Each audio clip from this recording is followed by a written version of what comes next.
जय हिंद मेरे प्यारे साथियों। दोस्तों, यूपी पुलिस कांस्टेबल की अगर आप लोग भी तैयारी कर रहे हैं तो आपको डर सता रहा है जीके और मैथ का, जो कि मैं आपको कई सारी वीडियो में बता भी चुका हूँ। मैथ में 100% स्कोर कैसे करें? क्या 100% स्कोर किया जा सकता है? मैं कहूँगा जी हाँ, बिल्कुल। कैसे किया जा सकता है अभी इसके लास्ट तक देखना, पूरा का पूरा सही से बताता हूँ, ठीक है। 19 क्वेश्चन आने वाले हैं। सिलेबस में आपके 38 क्वेश्चन है, लेकिन वो मैं फिर आपको बताऊं कि जितने उसके कुछ चैप्टर्स हैं ना मैथ के रीजनिंग में सम्मिलित हैं, और मैथ के कुछ क्वेश्चन कम भी देते हैं। तो रीजनिंग तकरीबन 56, जो कि अब तक 18-19 की वैकेंसी में देखने को मिला है। यानी 41,520, 49,568 में यही देखने को मिला है कि 19-19 क्वेश्चन आए हैं मैथ के हर शिफ्ट में। तो इस बार भी यही अनुमान है कि 19 क्वेश्चन ही मैथ के आएंगे, बाकी आपका सब 56 का 56 रीजनिंग के क्वेश्चन होंगे।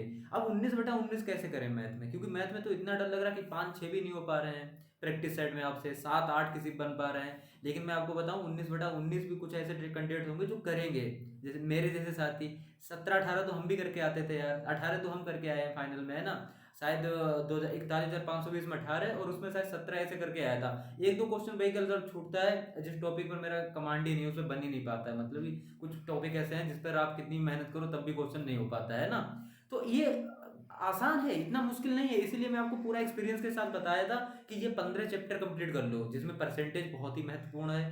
प्रॉफिट लॉस, औसत, पार्टनरशिप, बाकी के कुछ चैप्टर्स और हैं। 15 चैप्टर यानी कि मैंने तकरीबन बताए हैं, जो कि आप अगर कंप्लीट करते हैं तो 100% आप लोग सिलेबस, मतलब कि मैथ में 100% स्कोर करोगे।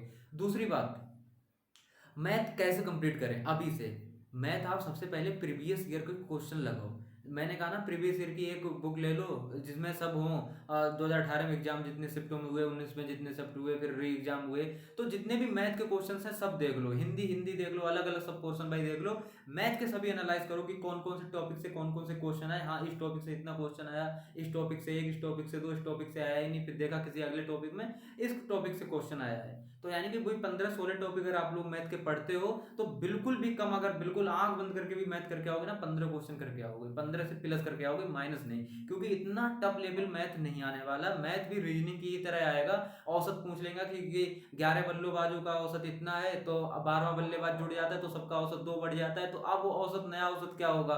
तो ये आसान क्वेश्चन होते हैं, ठीक है। इस पर थोड़ी मेहनत कर लो, ये सब आसान बन जाते हैं। साझेदारी, इसने 40,000 रुपए के महीने स्टार्ट किया, इसने 40,000, इसने 60,000। तीसरा आया 6 महीने बाद, उसने 20,000 रुपए से स्टार्ट किया। अब तीनों को प्रॉफिट लॉस क्या होगा? 12 से 7 में, किसी में 6 में। तो इस तरह से ये क्वेश्चन बनाए जा सकते हैं। नाव धारा बनाए जा सकते हैं क्वेश्चन। तो मतलब जितने भी क्वेश्चन है, परसेंटेज, लॉग, आनी, बट्टा, ये सब चीज आप निकाल सकते हो। इस पर मेहनत करो तो आप मेहनत इतनी कर दो ना, मतलब प्रैक्टिस इतनी ज्यादा से ज्यादा करो, क्वेश्चन नया नया क्वेश्चन लगाओ मैथ का। तो मेरे हिसाब से 15-16-17 क्वेश्चन तो आप लोग भी करोगे जो नॉर्मल व्यक्ति हैं। बिल्कुल 15-16 फिर भी आप करोगे। जो अच्छे थोड़े से भी हैं वो कवर ले जाएंगे, 18-19 भी कर सकते हैं, ठीक है। और जो थोड़ा सा पढ़ने में कमजोर है, 12-13 क्वेश्चन वो भी करके आएंगे। पर अब मैथ में 10 प्लस भी ना हो, 10 से नीचे हो क्वेश्चन, तो कहीं ना कहीं आपका स्कोर बहुत खराब जाएगा। इसलिए मैं कहता हूँ प्रीवियस ईयर क्वेश्चन जितना भी मैथ का है सब पढ़ डालो, ठीक है।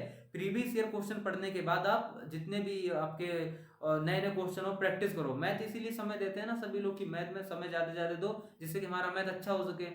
तो ज्यादा हाई लेवल का यानी कि एसएससी सीजीएल जैसा मैथ इसमें तो आने वाला नहीं है। उसमें तो फ्रैक्शन ही करते करते परेशान हो जाओगे। इसमें आसान क्वेश्चन आएंगे, इतना हार्ड नहीं आएगा।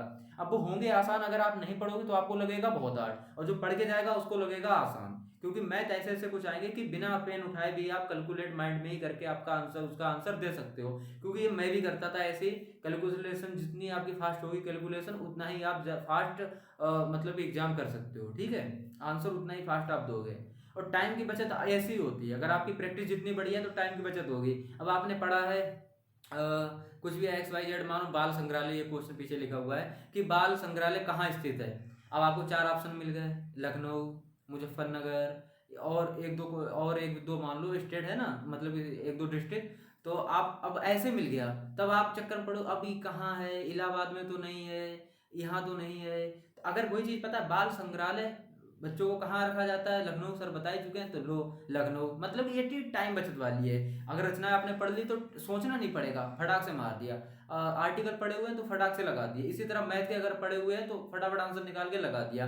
इसी तरह से टाइम मैनेज भी आपका बचता है। अगर आपकी प्रैक्टिस कम है तो आप वहाँ असमंजस में पड़े रहोगे, जिससे कहीं ना कहीं आपका स्कोर कम होने वाला है, और आपको टाइम रहते टाइम तो आपके पास नहीं रहेगा, लेकिन आपके क्वेश्चन छूट जाएंगे। ये होता है बहुत लोगों के साथ। अगर आप पहली बार तैयारी कर रहे हो ना, तो खासकर ये सोचना आप ही के लिए है, सब लोगों के लिए, कि आप इस तरह से अगर अपनी रणनीति बनाएं तभी पास होगे। आज से 5 महीने पहले मैंने एक वीडियो बनाई थी एसएससी जीडी की। मैं चेक कर रहा था कि मैं सेफ स्कोर जरूर बताता हूँ, इसीलिए बताता हूँ कि सेफ स्कोर, जिससे कि उस पर एक काम किया जा सके। सेफ स्कोर मैंने एसएससी जीडी को बताया, मुझे अभी भी पता है। मैंने 64 क्वेश्चन बताए हैं उसमें जर्नल वालों के लिए, यानी कि 128 नंबर, और कट ऑफ 123 प्लस गई, 124 के करीब। मैं उसमें ये भी बात बोला था कि इसमें से कुछ ज़्यादा भी जा सकती है, उसमें से कम भी रह सकती है।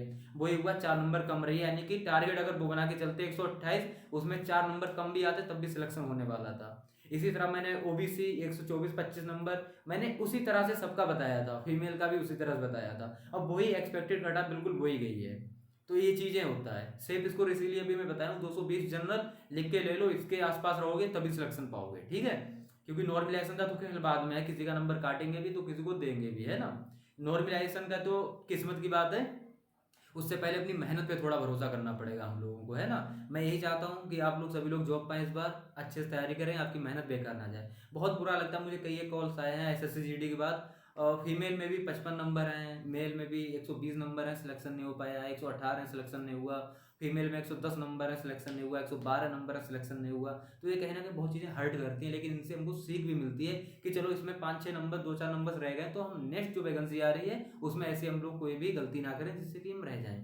तो यही बस चीज़ होती है, आप लोग बस यही चीज़ माइंड में सेट कर लो कि हाँ, अब गलती की कोई गुंजाइश नहीं है। यूपी पुलिस में तो खासकर कोई भी गुंजाइश नहीं है, हमको इसमें निकालना ही निकालना है एग्जाम, ठीक है। तो मैथ की ज़्यादा टेंशन ना लो, मैथ कुछ भी पढ़ो यार, यूट्यूब पे सब फ्री है। मैंने देखा इतने टीचर, मैं भी ऐसे ही करता था, मुझे संख्या पद्धति पढ़नी है तो मैंने डाल दिया नंबर सिस्टम यूट्यूब पर, क्लास इतनी टीचर का ही, जिसका आपको समझ में आ रहा है उससे क्लास ले लो, आप कंप्लीट कर लो नंबर सिस्टम।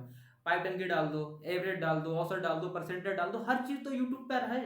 तो फिर क्यों नहीं पढ़ते हो यार, नोट्स बना लो, पढ़ लो, प्रैक्टिस कर लो, सब चीज़ तो यूट्यूब पे है। मैं सच बताऊं, बुक तक लेने की जरूरत नहीं पड़ेगी मैथ की, अगर आप यूट्यूब से ही पढ़ते हो, बुक नहीं लेनी पड़ेगी। पहले इतनी बड़ी बात सोच रहे हो आप लोग, 19/19 क्वेश्चन करके आओगे। मैं अभी एक एसएससी सीजीएल के टॉपर का देख रहा था इंटरव्यू, तो वो कह रहा था कि उससे पूछा गया कि मैथ में आपने इतना अच्छा स्कोर, मतलब फुल बटा फुल कैसे करके आए हो पूरा स्कोर। तो वो यही बता रहा था कि सर मैं अपने मैथ सर से पढ़ा था कुछ क्वेश्चंस, मतलब 2-3 चैप्टर, मैं 2-3 चैप्टर पवन सर से पढ़ा था, पवन साहू सर। 2-3 चैप्टर मैं कैरियर बिल से पढ़ा था, राकेश यादव सर से। तो वो यही बता रहा था कि मैंने हर तरह से मैथ पढ़ा था, जिसका मुझे सब लगा यूट्यूब पे ही फ्री पढ़ा है, कोई पैसा नहीं गया, कि यार सब कुछ मैंने फ्री पढ़ा है। तो ये चीज़ होती है। इसी तरह एसएससी सीजीएल जब वो व्यक्ति मैथ कर सकता है, तो यूपी पुलिस कांस्टेबल का आप लोग क्यों नहीं कर सकते, है ना। तो आप लोग यूट्यूब से तैयारी करो, फ्री में सब कुछ अवेलेबल है, हिंदी से लेके मैथ, रीजनिंग, जीके, जीएस सब कुछ है यार, जितना चाहो उतना पढ़ो। आपके अंदर इतना अगर लगन है तो आप कर जाओगे भाई, बिल्कुल 100% आप लोग कर जाओगे, ठीक है। ज़्यादा सोचो मत, फिलहाल मैथ के भी बारे में ज़्यादा मत सोचो, प्रैक्टिस करो, दिन रात पढ़ो, लेकिन जॉब लेके मानो इस बार। जॉब ही एक सहारा है आप लोगों की किस्मत चेंज करने वाला, और जॉब लगने के बाद याद रखो किस्मत चेंज हो जाएगी। कैसे भी घूमो, कैसे भी कुछ भी कहीं भी जाओ यार, कोई मतलब नहीं है ना, बड़ा लाइफ अच्छे से कटेगी, याद रखना। जो अभी चल रहा लाइफ में ना, ये सब एकदम जज्बात बदल जाएंगे, कहते हैं जज्बात बदल गए, वक्त बदल गया, एकदम चेंज हो जाएगा। अभी इधर हो ना, फटाक से इधर आ जाओगे उसी पल। तो ठीक है, फिलहाल बहुत सारी बातें करेंगे आगे चल के, फिलहाल आप लोग मैथ पे भी फोकस करिए अच्छे से, ठीक है। मिलते हैं किसी नेक्स्ट वीडियो में, थैंक यू।